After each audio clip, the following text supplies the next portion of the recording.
et des technologies qui permettent aujourd'hui de plus en plus de surveiller, de créer les conditions de contrôler, où chacun lui-même se contrôle et surveille lui-même et les autres, donne par la technologie les moyens de faire passer la surveillance par-dessus la liberté. J'arrive en jour.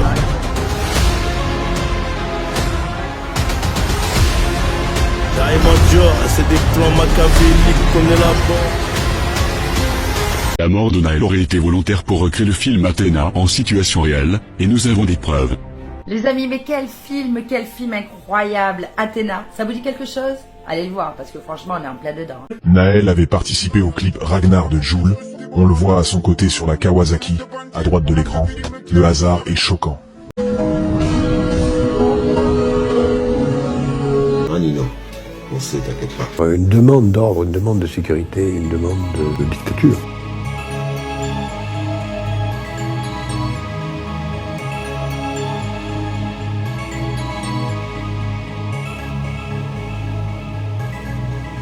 J'avais 17 ans quand j'ai été abattu par un policier.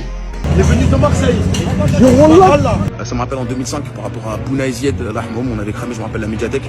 Et j'avoue, pendant 2 ans, on n'a pas eu de médiathèque. Ce qui s'est passé, ça n'a rien changé. On n'a pas frotté, mais c'est la guerre. Nous espérons une sorte de raz-de-marée pour que le système saute.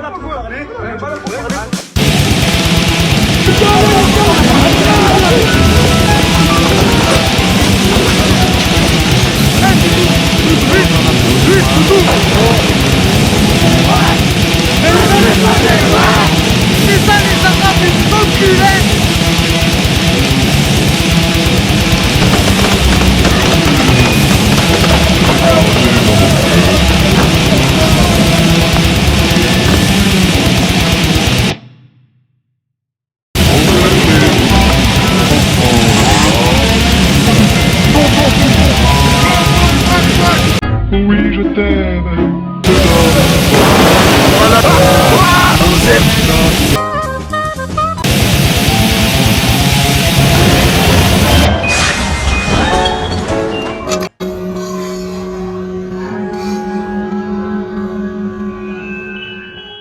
Ces grosses fils de pute d'antivax, ils bloquent le centre-ville de Perpignan. Non mais pardon en fait, sur la vie de ma mère je vais vous tabasser. Je sais pas ce qui me retient d'aller à la manif et tous vous casser la gueule, bande de fils de pute. Bande d'égoïstes de merde. J'espère que vous allez tous crever du Covid. À cause de vous, je suis obligée de marcher. Bande de fils de pute. J'espère que vous allez crever, c'est bon? J'espère que vous allez bien crever du Covid, tous. Allez faire enculer, c'est bon?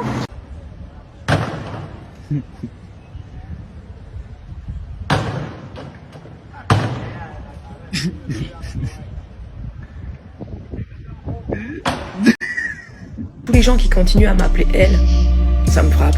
C'est juste un manque de respect. Une façon de privilégier votre confort plutôt que mon bonheur. Une certaine paresse aussi. Un certain mépris pour mon travail récent. Des fois, je me lève le matin et je suis en colère. J'ai envie de pleurer. Même l'homme que j'aimais, il me disait que c'était dur à assumer cette situation. Je suis un humain en société qui s'est jamais senti femme depuis qu'il est né.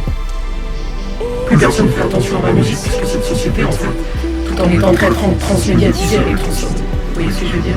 Ma socialisation, elle est difficile parce que vous m'appelez elle, en fait, à toutes les 5 minutes et ça me blesse, en fait. Ça me blesse, en fait. Vous voulez du réel?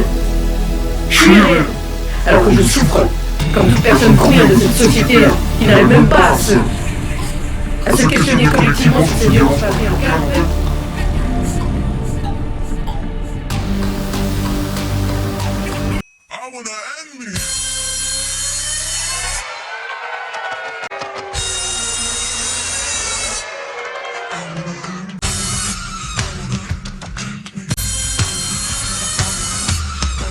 Bien l'extrait qui va suivre parce que c'est une folie. Rue jaune, au McDo de Guéris, tout est noir après l'enterrement.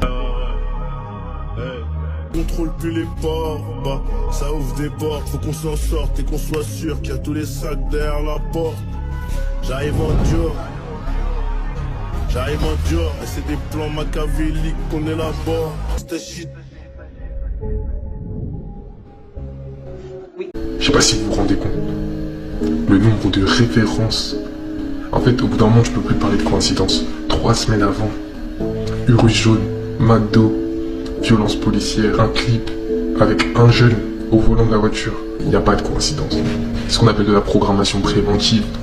Quand je vous parle de la musique et quand je vous dis de faire attention.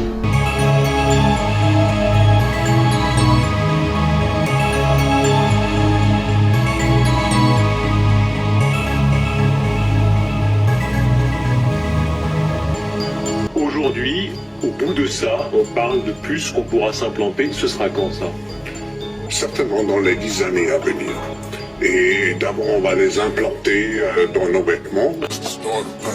Dans nos vêtements. Dans nos vêtements.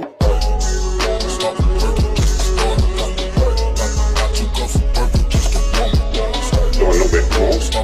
Dans nos vêtements. Merci Skyrock. Et après, on pourrait s'imaginer qu'on les implante dans nos cerveaux ou dans nos cerveaux, tu vois. Même mon fils à côté, quand il entend ça, il pleure. Le sataniste Pierre Bélanger, qui a passé les 30 dernières années à diffuser une musique criminogène, débile, abrutissante. C'est vrai que j'avais déjà vu les photos, les deux photos collées côte à côte, effectivement, la Mercedes qui double les lignes blanches là et la Mercedes après l'accident sont pas les mêmes véhicules, hein, c'est pas les mêmes plaques. Et donc là, on a quand même le journal Libération hein, qui atteste donc du faux montage. Là c'est pareil, il continue de citer, de répéter ce qu'on a dit. J'ai pas spécialement vu de contre-argument qui était apporté pour l'instant. Dans ce passage-là, il recite à nouveau ce que je dis dans ma vidéo. Et ensuite, c'est du qu'en dira-t-on. C'est-à-dire qu'il parle de la manière dont les gens ont réagi à mes propos sur les réseaux, donc le fait qu'ils y croient pas ou qu'ils se foutent de ma gueule. Et ils ajoutent à la fin, ils sont pourtant plusieurs à militer pour cette thèse qui ne repose évidemment sur rien. Et là, je trouve que c'est intéressant parce que, une fois de plus, on n'a pas de contre-argument, mais par contre, on remarque qu'ils utilisent toujours la même mécanique. Je cite, l'ensemble de ces arguments repris après la mort de Naël se résume en une théorie du complot, la programmation prédictive. Une thèse née aux États-Unis et popularisée par Alex Jones, l'un des désinformateurs les plus connus du pays. Et à la fin du paragraphe, ils associent notre théorie à une autre théorie du complot et ils ajoutent que cette théorie en question a toute la sympathie de l'extrême droite. Nous espérons bien entendu que ce policier soit déféré devant un juge d'instruction indépendant qui sera la personne la mieux placée pour enquêter sereinement mais surtout avec indépendance. Tout d'abord, nous allons déjà voir qui est l'avocat de la famille de Naël, Yacine Bouzrou. Pourquoi l'avocat de la famille de Naël est-il l'avocat dans le film Athéna?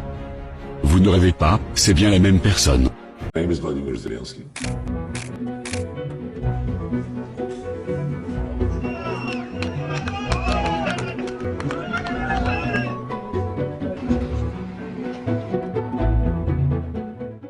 Au fond, la démocratie n'est peut-être pas le meilleur des systèmes, puisqu'elle ne nous a pas protégés contre ce chaos. Et des gens diront peut-être que nous avons besoin de plus de la sécurité que de la liberté. Donc la dictature, c'est quand même mieux que la démocratie.